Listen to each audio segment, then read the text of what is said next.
Hey, it's Trang from the Happy Healing Shop. Today I am doing a very different video from what you're probably used to seeing from the Trang Tries It series, where I usually look for messages or maybe some predictions from different readers. I've always loved it if people could watch in on other people's mediumship sessions, but obviously we have to respect the privacy of our clients.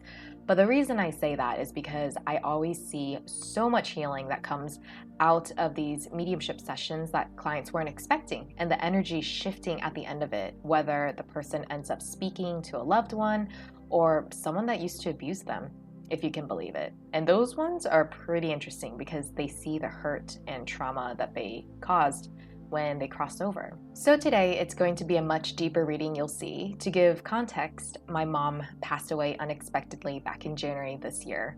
She had hip surgery and never woke up from it. And the person that hit the hardest was my dad, of course. And to give a little background, my parents are very Catholic and traditional Vietnamese parents. So of course they had their own traditional beliefs that I culturally and generationally don't quite agree with sometimes. I, as well as probably many of you watching and listening in, did not grow up in the most warm household and didn't have a loving relationship with siblings, as you will see in this reading. We were a low-income family. They struggled after immigrating here, always working, worried if they had enough to provide for me and my older brother, and they could never even to this day get out of the poverty and survival mindset. I actually grieved pretty quickly over my mom, but that really helps when your work is the Happy Healing Shop, where you teach a course about grief and you know and understand a lot about the afterlife. In fact, I also remember the funeral director telling me he saw people who tend to be more spiritual and have a belief system that's more spiritual based, such as Buddhism, tend to cope better with death. And the worst that he saw were Christians and Catholics coping, because there was a lot of that feeling of, you lived an entire life and will you make it past the gates of heaven? I know there's a lot of misinformation and fear flooding around online, and some people claim loved ones are stuck in the afterlife, they didn't cross over, or they sinned and they're punished, and there's a lot of fear-based information out there, and I want to reassure you that there is peace on the other side. There's a place for everyone, as you'll see in the reading, and you'll see how certain religions can instill so much fear in people like my parents. And after working with Maria and watching in on a lot of mediumship sessions that she's done, I want to reassure you that the afterlife is very peaceful. My mom was handicapped in this life on earth, and there were so many hardships that both my parents had to go through, and she didn't die in the most calm manner to some people's eyes, but I knew she crossed over once she was brain dead and that she was okay. And so if you really want to know more about the afterlife, don't forget to check out our YouTube series where we talk with my grandpa Luan in the afterlife. My mom came through during a work meeting I had with psychic medium Maria Hill. After hearing what she had to say, more so to my dad, which I am still scheduling to get a Vietnamese translator to have a call with him, it dawned on me that maybe I should share my reading to you guys and anyone who might stumble upon this video in the future, because honestly, you probably will be able to resonate with a lot, or at least some of the messages. I hope that you too can feel validated in what you're going through and find some comfort, solace, and healing perhaps. I hope this video helps any of you who are dealing with the grief of losing a loved one, whether you're the one dealing with trying to still put the pieces back together, if you're the one holding it up for everyone else while managing your own life, or even if you're a parent that wonders why their children cannot get along. I hope you will find a greater understanding and wisdom after watching this video. And again, find peace and healing knowing that your loved ones really, truly are at peace once they pass. And when they pass, they also really want you to be happy. They know that you're grieving. They know that you're hurting. They see it. They know that you're sad, but they truly want you to keep living. Finally, please excuse some of my eye rolls that you might see from me or faces that I make in this video, because at the end of the day, sometimes you're still annoyed with your parents even if they're spirit now. I swear, I told my parents about the Happy Healing Shop, psychics being real, and talking to my dead grandpa in the afterlife, and they were very hesitant to believe me. And of course, one of the first things I told my mom in my head when she died was, "See, I told you so." So without further ado, here is my reading with the afterlife with my mom, grandpa, and a little bit of my grandma. Okay, your mother is, first of all, she has no mobility aids at all. She's standing on her own. She's with grandpa. Grandpa's holding her hand, and she feels very taken care of, very safe. Grandpa has been teaching her a lot, she's saying. She said it's more beautiful than she ever could imagine. Way more beautiful, way more beautiful. She keeps saying it like she was crying when she was crying. She was so beautiful, she said she cried. She had this, I guess, like if you were spirit. So like the afterlife, what the afterlife is to her. Yes. She's saying she did see Jesus, and they talked a bit actually at first, and he was kind of helping her understand about how that afterlife is for everyone. And he thanked her for believing in him, but he also said, but this is for everyone. So it was kind of the first step of her kind of getting to understand that you don't have to be, devout in order to enjoy the afterlife. But if you want to see him, he will be there for you on the other side. And then she was, oh my gosh, sorry. She was like saying this over and over while you're getting the recording set up. She's worried that your dad isn't eating enough. She's just like, he needs to eat more food. Like he needs to eat more food. And she's like doing these hand, things like almost like she's showing someone bringing like a grocery bag wrapped up with like takeout. Like someone needs to bring him food because he may not be eating enough, or he may not have an appetite still for some reason. And so she's very worried, and it makes her very antsy. And she says, he needs to eat. Tell him he needs to eat. It feels like she maybe used to cook for him. I don't know why. I feel like there's something missing because she's like frustrated that she wishes she could just cook for him right now, but she has to instead watch him do this, and it frustrates her because it's not good for him. She says it's not good for him. So she says, oh wow, okay. She wants to talk directly to you now, and she wants to say you're beautiful. She just has to say that. She feels like maybe she never said these things enough in life, if ever. And so she wants you to know you're beautiful, beautiful daughter. That's what she said. Beautiful soul, beautiful face, very proud. She says very proud. She's sorry that she wishes she could communicate with you in a way that you could understand, meaning like not just the language, but it's taking the time to kind of put her own stuff aside to actually really talk to who her daughter really is. She sees who you really are now, and she never got to acknowledge that because fear. She's saying fear. She grew up feeling that things could go away anytime. They could not survive. She's talking about seasons. Even when the seasons came, you had to hope you survived each season. That's what she's saying. There was this kind of like feeling of not just like the poverty mindset, but also like a survival instinct of like, oh, we have to like pull our resources together every season. And she never really let that go. And then as she got also like, that disability, it made her feel like she needed to hold on to something that could keep her focused, because she had trouble kind of going outside of this structure. And in a weird way, you get some of that from her, but you're taking it and you're putting it like a 3.0 version. Like you've taken that and used it for something to actually expand your mind. So she's actually saying it's interesting how you have some of her gifts in that way, but you never really got to see it working for her. But from her perspective, it helped her survive. So it helped her to actually make it through that season. So now she's using it as a metaphor. Every season she could survive if she kept it simple. So almost like a nun, almost like a monastic experience. And so that was her way of coping and dealing and feeling secure when there wasn't much else to make her feel secure. She wants to thank your dad for giving her so much dedication and love. She says she worried sometimes that he may not want to, especially when they were younger.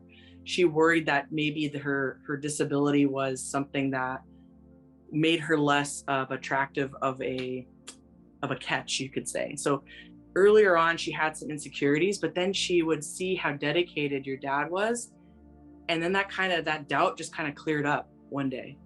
I feel like middle age, she finally started to reach that kind of security in like, oh no, he really loves me, and I really love him, and we are, we help each other, you know. But sometimes, I think sometimes she still had the insecurity of wishing she could do more. She always felt like her life, she was limited, you know, like it, and she did realize what she was missing sometimes, you know, but she also wouldn't focus on it too long because it would hurt her. So she has all these complexes that she used to kind of help her to get through these challenges. And all she ever wanted was for you and your brother to never have to worry about a season, she says, never have to worry about surviving a season. And she's crying now. Sorry, I'm trying not to cry too, because she knows what it's like to suffer and to worry, and she's seen you go through these hard seasons. She's reflected back on your timeline. Even though she was alive at the time, she's looking back at it from a new perspective and seeing how you have suffered, and how she wishes she could have offered the support that she wasn't quite capable in her mindset of giving you when you needed it. And so she wants to apologize for that and tell you that you are strong, you are a survivor, you are she's saying you have a fire spirit. There's this idea of having a fire spirit or fiery spirit, and she's kind of pointing at your grandpa and saying you get it from him. And she's, yeah, she checks in on everybody. She's checking in on the family. Her biggest concern right now is your dad. He needs to find another thing to live for, she's saying.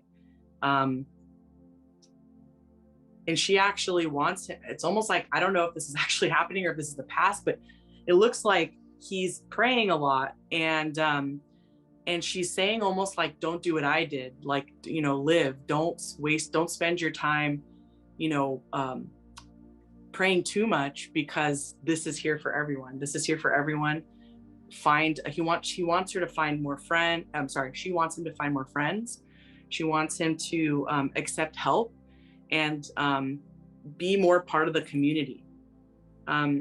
He's very well respected, she's saying, and a lot of people worry about him and they pray for him.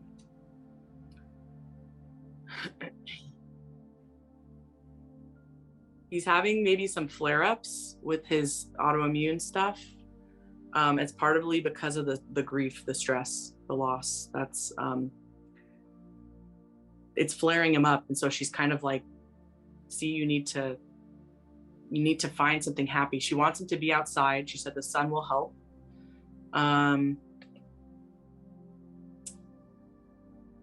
Yeah, and she's just really trying to process her new experience, and her energy feels a lot more open than the first time I saw her right after she passed. I mean, it's like night and day. Her energy is just so much more open. And she presents herself like maybe in her 30s, late 20, early 30s.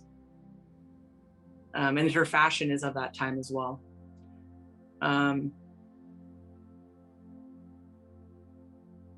She smiles. She just loves you so much. She loves you so much, and she's so proud of you and will be with you every step of the way. Grandpa loves you too. They're just like love bombing you right now. Questions?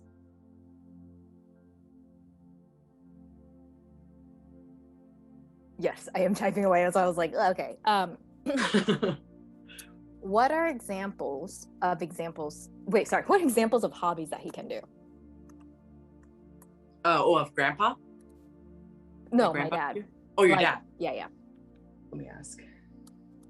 Okay, so she's saying there's something very almost magical that happens when your dad is handling the earth, when he's handling plants, when he's handling like natural things. There's something in his energy that like soaks it up. It magnetizes into his body, and it's very healing and grounding for his energy. The plant soil, just hearing birds singing, like just the sunlight, looking at the sky, like being outside is going to help him a lot. Also, this is interesting. she's showing him kind of like meditating almost. Like he's laying in bed and he's got maybe like a sleep mask over his eyes, and he's just kind of listening to some music that's relaxing, and he's just kind of sitting there. And this might be something that you teach him. I'm kind of surprised that your mom mentioned this. I was just like, what do you, because like I'm like looking, I'm like, what am I looking at? Oh my gosh, I think he's meditating. Laughter. She says he needs laughter. He needs to either listen or watch funny things, or be around people who have this kind of like funny personality, you know, that he needs to learn to lighten up a little bit. She's saying he's got a weight on him. Even before she died, but now it's like a different kind of weight. She said he deserves to be happy now. He should never feel guilty for enjoying his life, even though your mom is gone. Never, ever feel guilty. She says he's aging himself like that. He's aging himself quick. She does not want that for him.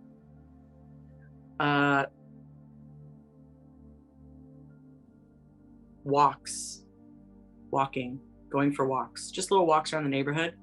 She says help him get out the restless and the restlessness he feels in his soul. She says helps him get out. It's really, it seems like it's like a common thread about like grounding, basically. He needs to get outside. I feel like he almost like shuffles around at this point. So he needs to engage his muscles again. He's almost like gonna waste away, basically, she's saying. His muscles, his skin, you know, you can make your body shut down prematurely if you're not willing to live anymore, she's saying. Yeah. And he needs to know you're gonna be fine. Really, truly, that worries him so much.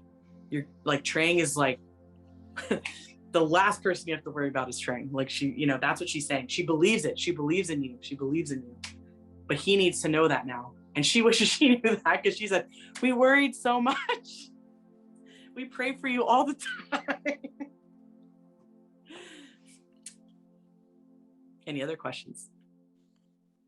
Yeah. So when you were saying, mom, just so that them watching and can understand, to be more of a part of a community, be around people, like what community? Like, and also like ring them up and be like, call their friends, talk, you know, like, can you give a little bit more detail on what to do?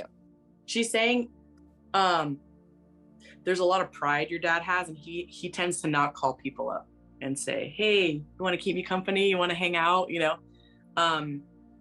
Or when people try to bring him things, he might be a little bit like, oh no, you know, I'm okay, I'm fine, you know. There might be kind of this feeling of like where he's trying to kind of, you know, be like, no, you know, I don't need it. He's very humble too, you know. But she's saying like just having you know, someone come over for a meal, that, you know, or him coming over for a meal, they could bring it to him. It doesn't have to be a long period of time. Just share a meal. Start there. Share a meal for an hour or two. She's talking about, you know, eventually like him being able to go over to, you know, maybe visit people a little more as he gets more comfortable. It's going to take him some time. First he needs to get used to accepting that people care and want to give him things, and that he needs to eat.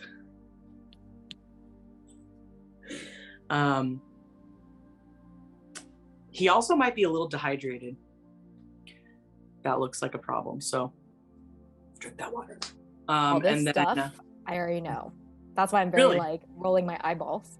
But you know, when parents don't listen to their kids because they're kids, yeah. I'm like, whatever. Wait, I forgot this recorded, so I shouldn't say that. Anyways, well, there must be a reason she's trying to validate that you're intuitively understanding that he needs this stuff.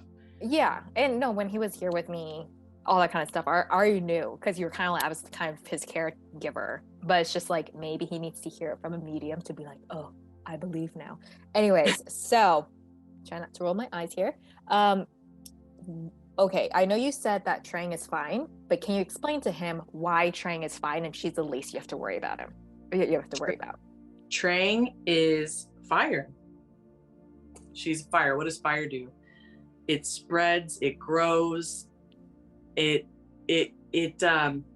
hard to stop a fire. It just keeps going and it keeps going, and it doesn't really care about what's in its path. It just will keep, and eventually it'll become a big blaze, right? So she's right now growing. Her fire is growing, and the more it grows, the more, it's almost like a momentum thing. The more you're going to have around you, the more you're going to have in your circle of not only like people, but also projects. She's saying big deal, like you're going to be a big deal. So it's going to take time. She's saying don't be impatient, but like it's going to take time, but you're growing, like you're in this really big growing phase, she's saying. And you fundamentally, there's something that just snapped in you, that change, she's saying, that can never go back to the way it was. It will never go back. Like the way you were, this whole year has done something that has caused you to see the world completely different. And so she's saying that needed that. It was hard, but now that is going to just make you, your flame is going to grow bigger. So you're going to take what you need, you're going to take what you want, and you're going to look for the next thing, and then look for the next thing. You know, it's almost like infinite. Like you're going to use up every moment of your life seeking and growing until you can't work anymore.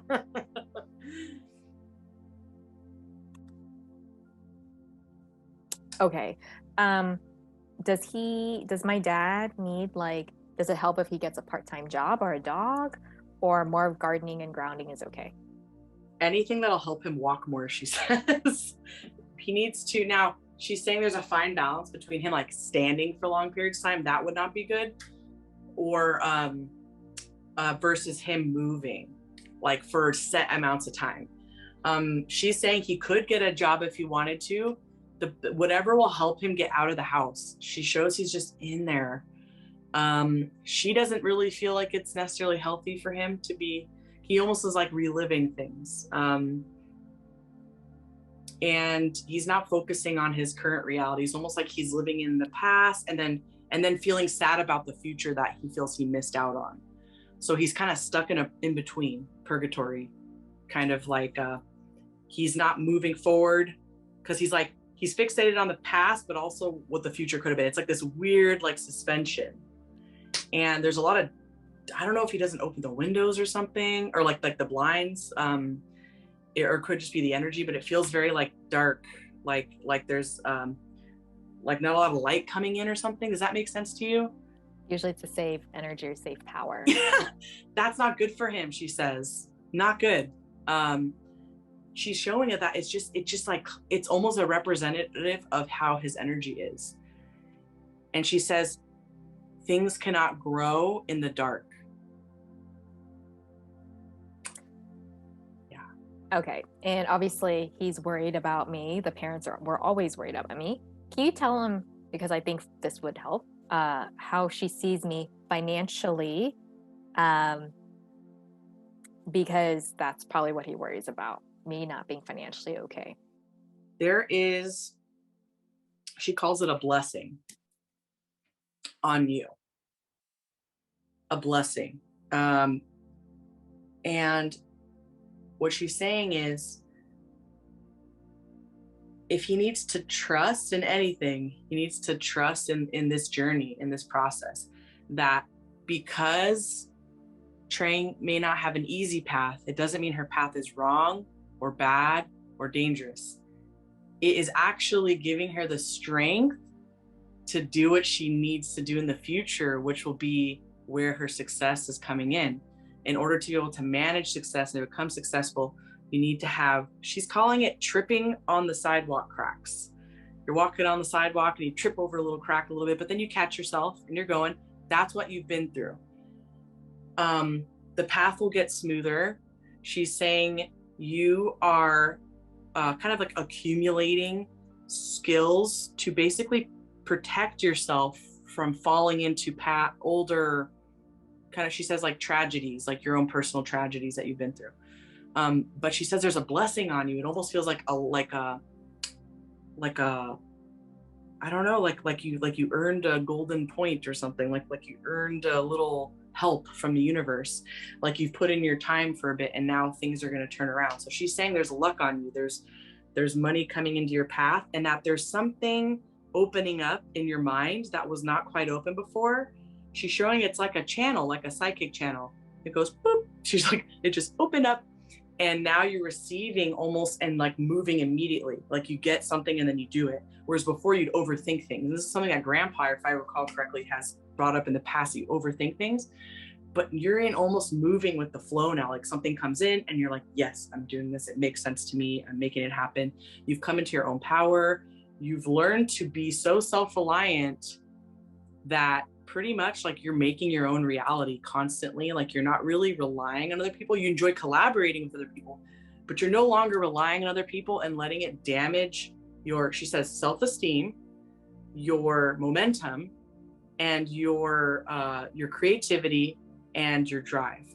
Those are the main things that you've now kind of like unlocked, you know, like levels unlocked, magic keys that have been unlocked for you. And so because of that, your dad has to know that like you have earned this place in life where it's not that you're not going to trip over some cracks here and there in the concrete, in the path, but you're going to be accumulating more and more from here. She's saying to remember, like, no path is perfect, but it's going to be on your own terms more than it ever has been. That's what she's saying, on your own terms more than it ever has been. So he's saying trust in your passion, your fire, your vision. And also she's saying you're going to have a lot of helpers. She calls them little angels that will come into your life. She likes to call them little angels. That's more of like something she's comfortable with, her terminology. It makes and that's how their energy is. And she's like, these people may not realize they're little angels, but they have that kind of energy. They've agreed to help you, and they're going to come in, kind of engage when it's time. They're like, oh, it's my turn now. Oh, it's mine, completely subconsciously, according to their soul's agreement with you. Oh, she wants to talk about you and your brother's relationship. She really, really wants to talk about this. It's very important. Is this something that would, This is something, okay, so this is about, so she really wants to speak to like helping your dad understand something about you and your brother's relationship. That's really important. She says your dad has, his worry are like chains. So she's showing he has chains on his wrists, on his ankles, and links, and then they hook him down from moving around life the way that he should for his own happiness. So guilt is like such a huge thing, and your dad feels like his self-worth as a father is kind of tied into how you and your brother's relationship is. And she says she had the same problem, and she calls it a problem because they were kind of taught about your family reflects on who you are as people. And if your family doesn't fit what you aimed for them to be, you failed. And it's somewhat of a disgrace, and people may not respect you, right? So she says, this is something that happened for generations. This is just what we do. She says, we don't even think about it if it's right or wrong. This is what you do when you have children. And there's several things that, you know, we needed in order to feel like we did a good job, that we were successful, and that we were making the family legacy proud, or making the family legacy, you know, good, continuing on to the new generations. And that is financial security, education, nutrition was, believe it or not, a huge one, and community. So a family that doesn't want to talk to each other is a failed family. That's what they felt. However, because they were seeing both of you through their own cultural perspective, their own religious perspective, they haven't seen you for who both of you are as individuals. That's been the problem. She could see that now, but they were seeing you through the lens that they were that they were raised with, and they couldn't see that they were seeing you both that way. So she wants to say, I see it now. I see how different Trang is, that it's way different than I thought, you know. And she's seeing things about your brother that were almost blind to before. And there is something have to do with that, being a male versus a female. There are certain roles or certain expectations culturally that you both don't quite meet in their eyes. But they're like, okay, you know, you're making money, you look healthy. Those at least help them somewhat. But they couldn't understand why you and your brother weren't closer. And I think part of them observed that, but they didn't want to see it or admit it, right? So very different people, you two. And it's okay for you to be very different people. The success was that you both had a chance at life in this world. And you both have your own paths to follow in your own way. That's the success. That's what he needs to focus on, not the intermingling necessarily, because everybody's path is different. And families, while united by genetics, are not, do not have to be united in the amount of time they spend together, and the amount of interest. It's almost hurting. It's hurting the success of the family. So she's saying that you two need to be able to make your own decisions about how you feel about each other in your own time and with your own experience, and that's healthy for you too. If you force something, it's not real. Forcing something doesn't make it real. That's what she's saying. And she wishes she realized it sooner, because she feels like she could have appreciated her children in unique ways that you are, and perhaps you would have gotten along better. But there's these too many expectations on both of you, and you became resentful because of the role you were forced to take. And the more he didn't have to do those things, the more resentful Trang is. And you can't really just fix that by telling you guys to get along. You mean like the stuff that was forced on me because I was a female? We'd like to take a moment today to share some great resources with you. As you're exploring on your spiritual journey, it can be confusing to know what to listen to and how to trust the information that you're getting. One thing we learned was that having help and guidance along the way was invaluable. We offer online courses that are perfect for you if you want to develop your psychic abilities, become a certified energy healer, heal from grief and loss, or even learn how to build and get paid for your spiritual gifts and hobbies.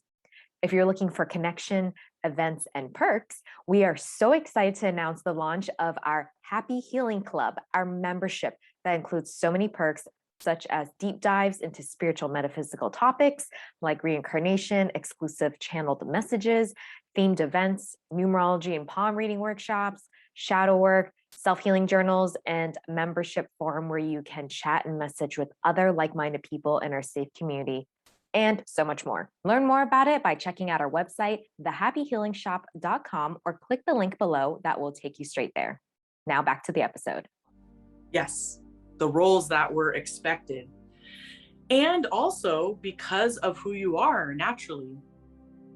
It's like when someone is, okay, so she's kind of using like how they grew up, you know? They were forced to do certain things, you know, as part of the you know, being able to survive where they came from. But there are certain things that, you know, you observe one of the kids is better at, so you give them more of that thing because it makes sense. It's efficient for the family. And so for survival of the family, if you see, you know, some of the kids are better at certain things, others, and they're more responsible, you kind of give them more jobs to do, even though it's not fair, because you see it as like, it's going to help the family. We're going to survive better because, so if someone's not doing something as much, you kind of even it out if someone else is doing more, you know, but it's not fair. But they're not thinking in that way. They're thinking more of like, what could we, you know, how do we balance, how do things get done in the family? So when they saw that you were just kind of a more motivated, responsible type of child, and the female thing, and that, you know, there's a lot of stereotypes that went with that, you just got piled on with responsibility. You never got to be a child. There is a distinctive time your mom can remember where you stopped laughing and smiling as much. There was this time, it feels like somewhere around 8 years old or so, you started to maybe feel the weight a little more. Is that there was, for some reason, maybe 8 to 10 years old, there's this feeling of a weight that just poof, like increased suddenly. Maybe it was over the course of like a year or two after that. Maybe you were becoming more perceptive of the differences that were happening, but something was starting to change in your head about the way you perceived life already at that very young age. And so she noticed something, but didn't really do anything about it. And see, when they come from so much suffering in themselves, you don't really have that kind of luxury. So you just move on, you keep pushing them forward. So she wishes that she had the insight that she does now to give you more, to maybe sit you down and ask you what was happening, and to give you, she said, she's talking about it being a democracy. This is so interesting. Creating a democracy, that there needed to be more of a democracy, but they didn't view the children as knowing anything. She's saying, we just said, you don't know anything, you're a child. So we have to tell you what to do and you have to do it or something bad's gonna happen to you. That's what she said. She said, and she's talking about like a village or something, like where she was brought up. If you did not listen to the adults, you could literally die. Like you could literally get killed with some accident, or you could get bit by something, or you could have an accident during work, or or get lost in on the land or somewhere. There were so many hazards that you had to listen to the adults, or you could die. But in this country, there was such a different atmosphere, yet they didn't adapt. They took it with them, and that's all they knew. She says, we lived the imprint of what we were given because that's all we knew, but I know differently now, and I'm sorry we couldn't give you that understanding when she said, when I was still alive. I hope, she says, your father releases some of that pressure on himself too now, to say, I have done what I needed to do as a father, and now I can enjoy my relationship with my children, each in an individual way. And she's talking about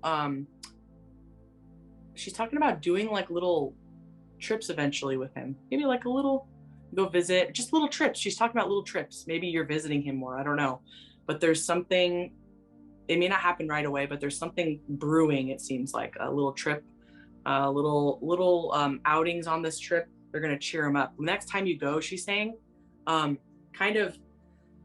she's talking about taking him out somewhere really nice, like a nicer restaurant, like allow him to get dressed up, and he's going to be so uncomfortable and weirded out and say it's a waste of money. That's what she's saying.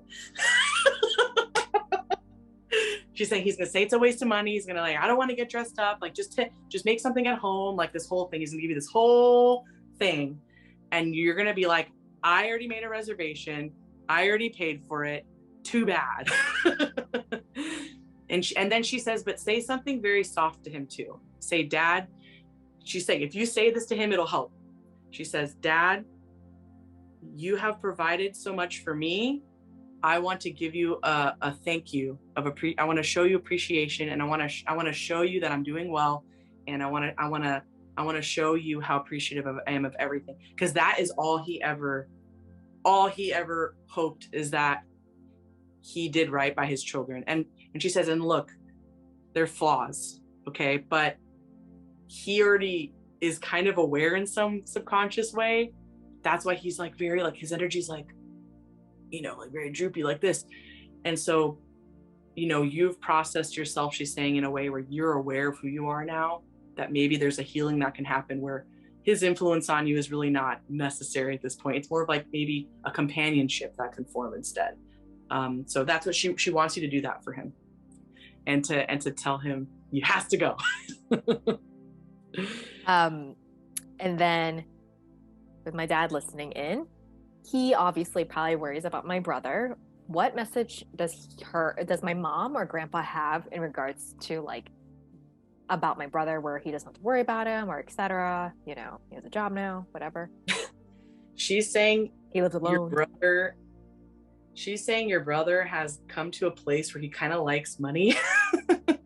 Like, he's starting to really realize, like, how enjoyable it is to be able to have the independence. And he took it for granted, but he's accumulating. She's saying he's accumulating now. He's building. And He's starting to get certain structures down. He's starting to get certain, it's interesting. She's switching to kind of talking about, he sees the world very differently, and he's kind of simulating what he thinks he's supposed to be doing at this time, like what normal people do. It's almost like how a robot would kind of learn. Like, he sees things like that. He sees things so differently that he kind of looks at other things and says, okay, I think that seems right. So it just took him a little longer because he's not, it takes him longer to understand certain things like that.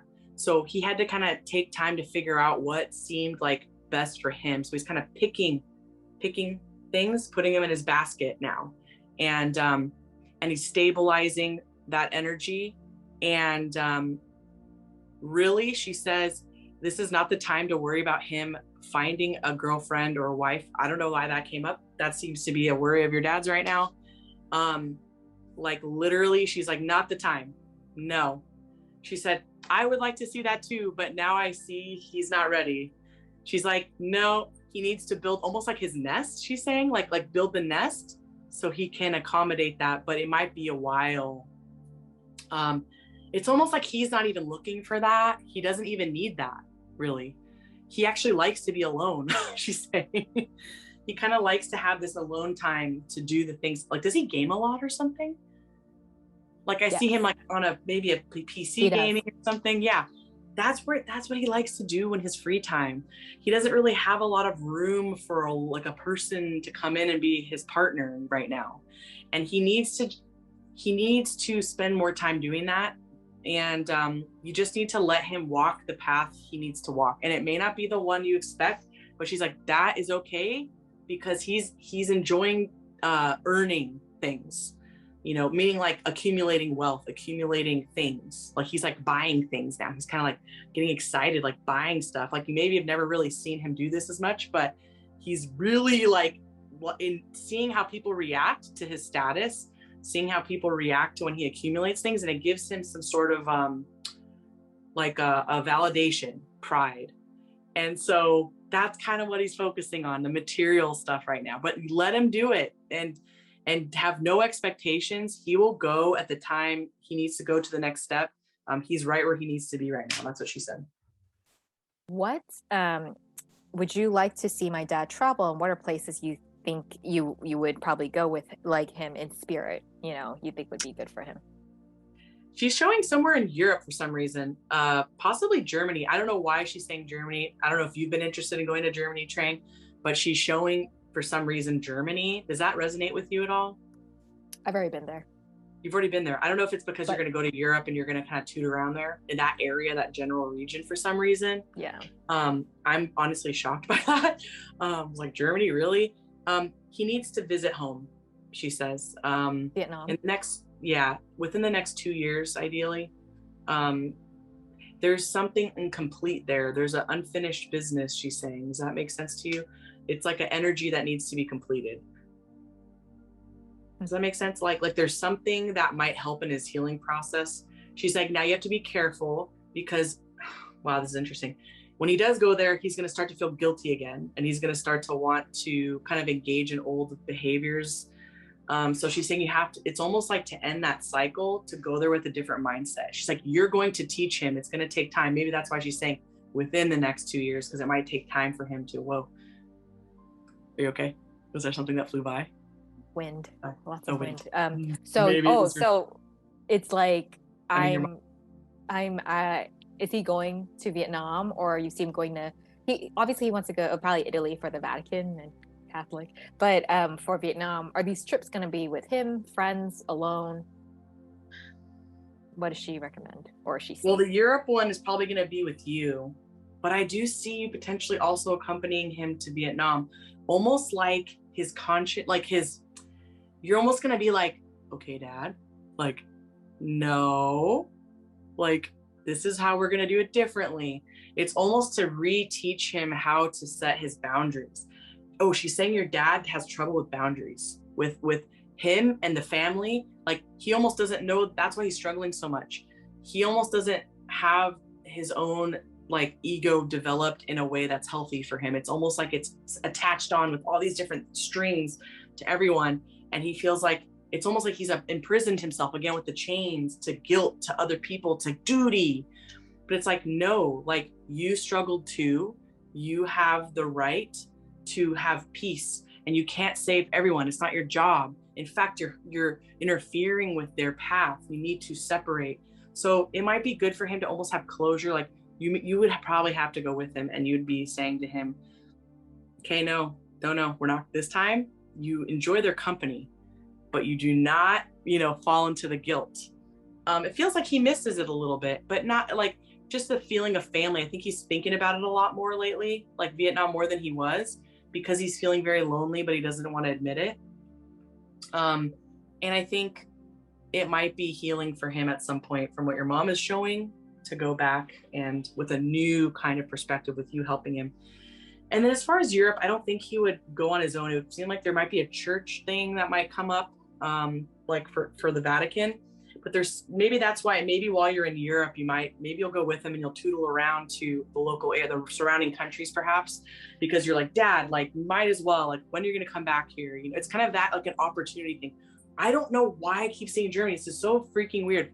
There must be something there that is unexpected, that is just like, there's something there for you. I don't really understand why, but it feels like if you're going to go there, you're going to be guided. There's also some areas taking him to the coast.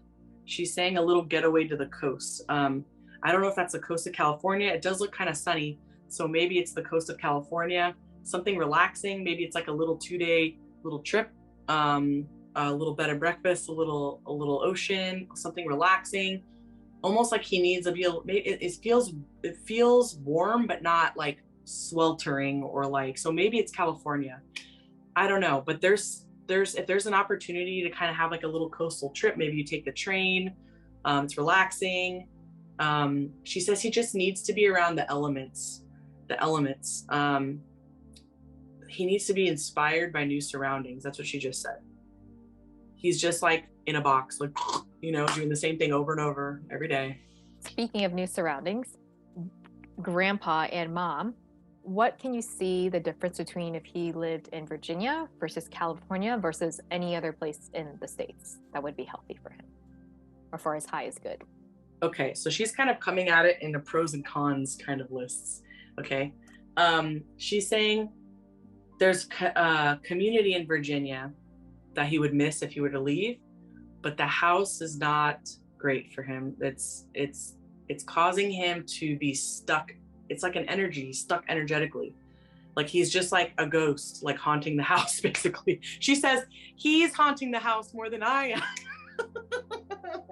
Like she's like, because your mom is very bright, upright, and she's very glowy and very young, and she's like, he's walking around like a ghost, and I'm not even doing that, And so she's saying he's alive still. Don't act like a ghost. Act like an alive person. You have years left to live. Like you have more time to live. Enjoy it. She's saying the warmer temperature that's not so humid in like California, with the drier kind of heat, with more consistent weather, would be better for his joints. She's saying his joints. It seems like it flares up over there more. So there's like cold and then it's hot and it's humid,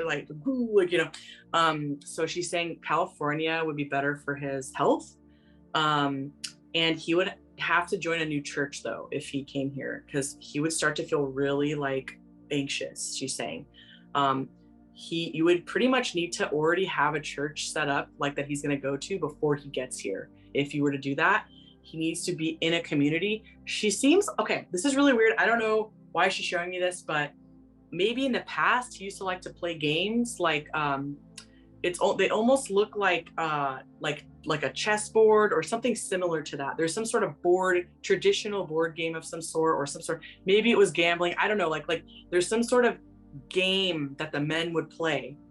Now if he were to move here, it would be good for him to like keep his mind going, she said, and to have laughs and community, to find something equivalent, like playing chess, playing checkers, something like that, with other men. She's saying with other men specifically, like he needs to have like male camaraderie again. And she's saying like laughing.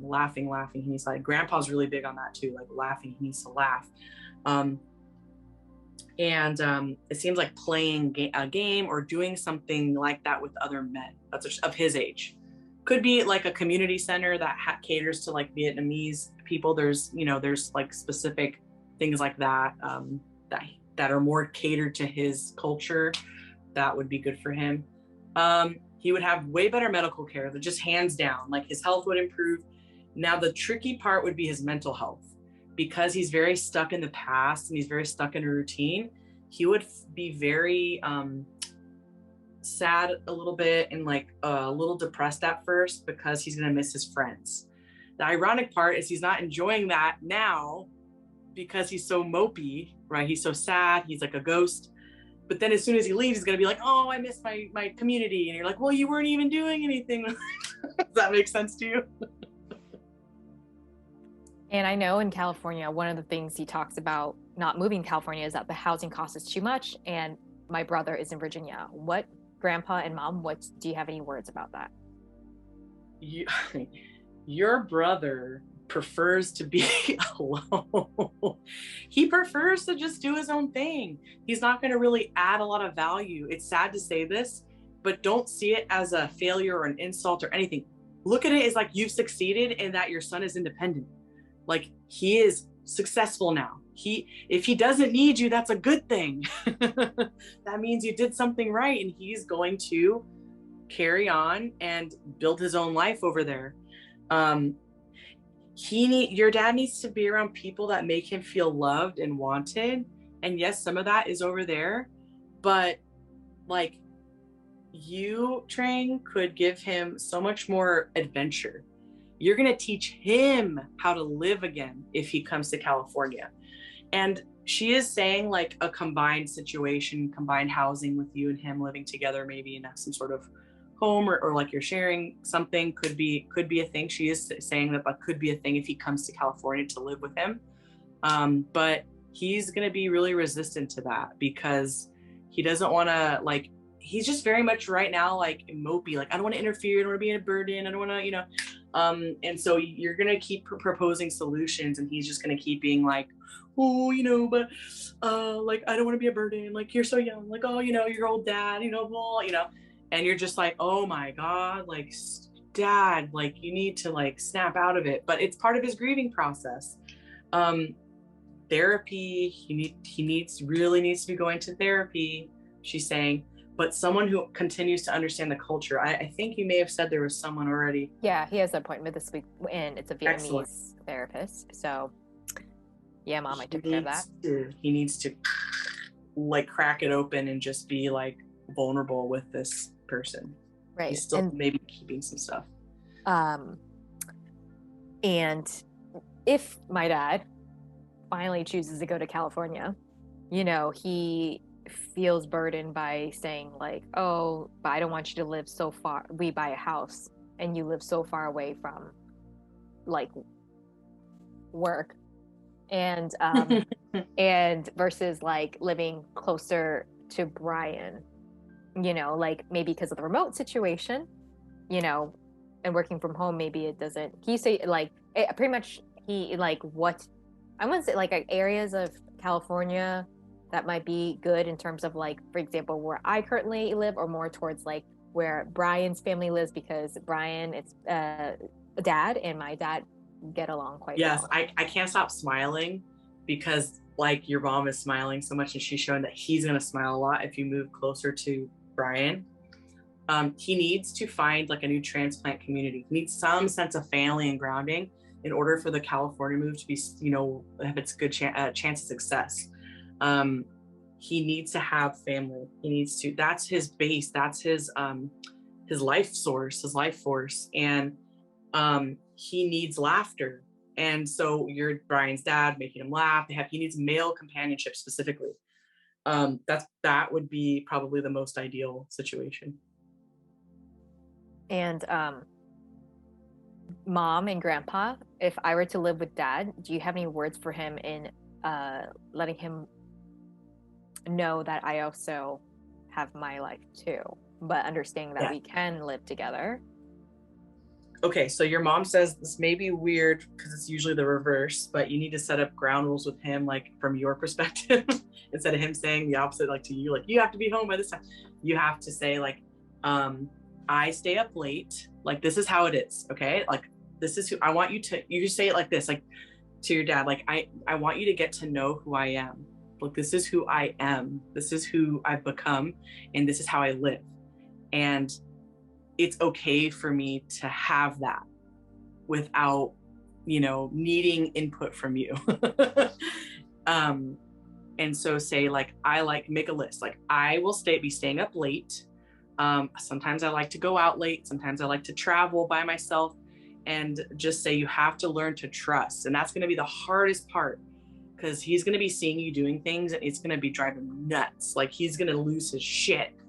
Like he's going to be like, oh, you can't do that. Like, oh no, like someone's gonna like steal, like, you know, steal you or whatever. Like, and you have to tell him like, you know, Dad, I have, you know, lived my life on my own for a long time, and I've learned a lot of skills, and this is how I choose to live. And that is part of bringing children into the world, is you have to let them grow and be their own people. Say, Dad, you came all the way to America. That is pretty risky, and you did that. So I am doing my own things that bring me joy and adventure in my life, and you have to be okay with that. And yeah, that's going to be one of the biggest challenges, for sure, hands down. And then let's see here. He visits my mom's grave a lot. Mom and Matt and Grandpa, what do you have to say? Okay, so your mom was kind of like, I'm really shocked by this, but your mom was very much like, oh, he doesn't have to do that as much as he's doing. She's like, I'm here. Like I'm here. She says he's like those oh wow, I'm sorry, this is like how she's showing me like those like 1900s Victorian widows with like the veil over their face. They like go to the grave and they like live their whole life wearing black for the rest of their lives. She's like, he's kind of like that, and he doesn't need to be like that, because I am a light. She's saying I am everywhere now, so I am with him. She said like he could put me in his pocket. I'm here, I'm there, I'm everywhere, and my grave is not me. That's not who I am. It was a skin, you know, but I'm everywhere. And she's just so brilliant now, and so like just light and airy and smiley. It's kind of nuts, because I saw her in the beginning and she had a completely different energy, and now she's just very much like settled in. So she doesn't want him to live like one of those old Victorian ladies with the flowers and the black veil, and they're like wearing black the rest of his life, basically. So she's not in pain anymore? No, absolutely not. She is looking very spiffy. She looks absolutely beautiful. She is in a young body. She's in the best kind of body she's ever had. It's like an energetic body, but she shaped it into a human form that she never even had in life. And she's wearing kind of these, it's interesting choice of clothing, because, you know, you can wear like anything you want on the other side, but she's wearing like these high-waisted kind of like slacks. They almost look like they were from like the 70s or the 80s, and they have like a belt, and then there's like a blouse that's tucked in. It might be like a whitish color, and it's kind of like a higher collar, like a little bit like it looks very much like 70s, like late 70s, maybe early 80s. For some reason, that's what she chose. And her hair is about down to here. It's like styled really nice, like very like kind of straight styled, like and just almost like a long bob kind of. That's what she's chosen to look like right now, at least the last couple times I've seen her. But at first, when she came to me, she came in a white dress to symbolize that she was, you know, like she had made it. I just have 3 more questions, really. Yeah. So my dad always tells me to pray all the time to her, make sure she gets to heaven and all that stuff. Grandpa and Mom, do you have any words about that? And always praying, always praying. Your grandpa just like grabbed her hand and lifted it up, said, she's here. We've got her, she's safe. And your mom is like, your mom says that one of her biggest fears in life was what it would be like to cross over to die. and if she was worthy enough to make it to heaven. She said it was so, yeah, right. She said it was so like a breath. She says it was so easy. It was like a breath. It was like, and you're there. Like it's almost like instant, like light.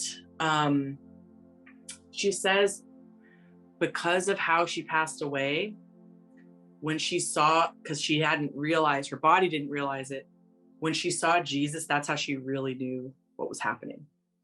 So in a way that helped her, because she wasn't conscious when she passed away.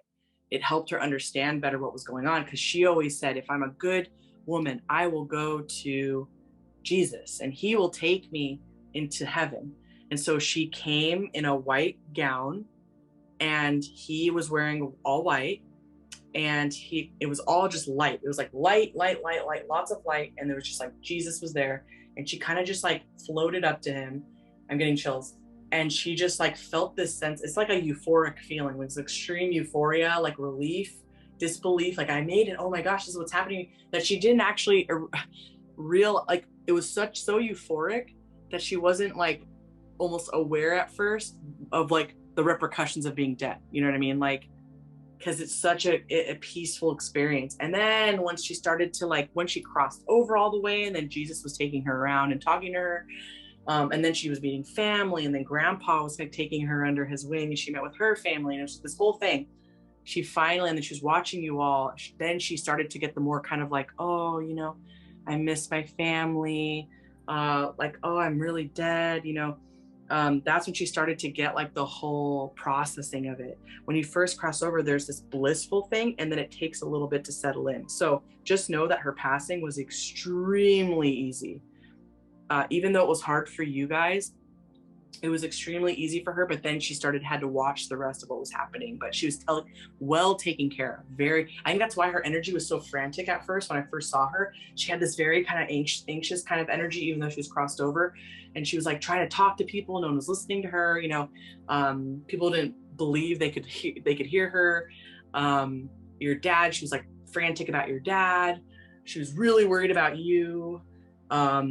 Just you know, trying to get a hold of everybody basically, and people just being too linear almost to understand that she was right there, you know, right next to them, and that you don't have to pray to her to talk to her. You can if that's how you want to, but you don't have to put it in a prayer. She's like, if you think about me, if you have a memory of me, I'm there, you know.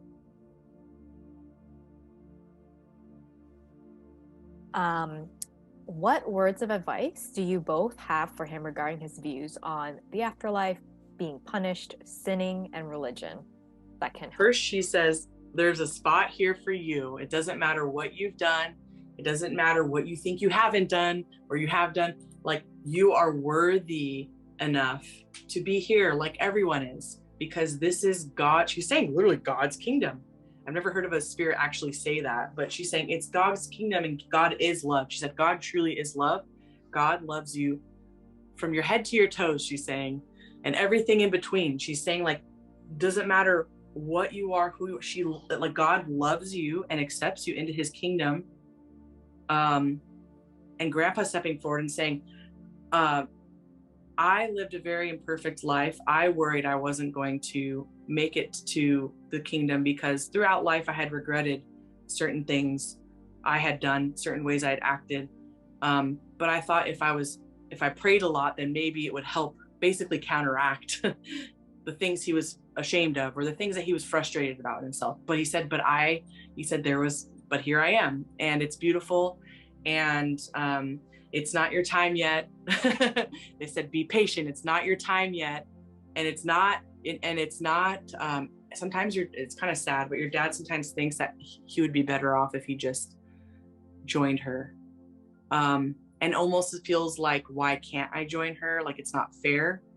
And so she's saying, no, you have life yet to live, and you have experiences that will make you younger than maybe you've ever been. So there's a whole reason why all this has had to happen. And she's saying, and your grandpa's saying, like, that he has this daughter who's going to be his guide now, which is incredible. As if, I know you've already done a lot, you know, as far as like you bared a lot of burden at a young age, but this is different. This is healing for the family, the line. But she says, never get lost in that. Always remember, Trang, to do the things that you love. And don't get sucked in an obligation. Always continue to build your own life, but you know, you can show him new things that he was resistant to. So yeah, he shouldn't be afraid. There's a place for him. It's not his time yet. He needs to get his act together and enjoy his life a little more. Would it help for him to have, let's say if he moved here to California, would it help to have a dog? Or gardening and stuff is enough? What's interesting is that actually she showed me this earlier, but it was like it was like parts of a scene. So I was like, should I say this? But she was showing earlier, and I don't know if this actually happened yet, but he seemed to like laugh at Brian's family's dogs. Like, is that true? Did that happen? Like, he seems to get like a little bit of like enjoyment, or he's like laughs a little bit, or he kind of plays like, and you're kind of surprised by this. Did this happen? Zoe. Yet? Yeah, with Zoe.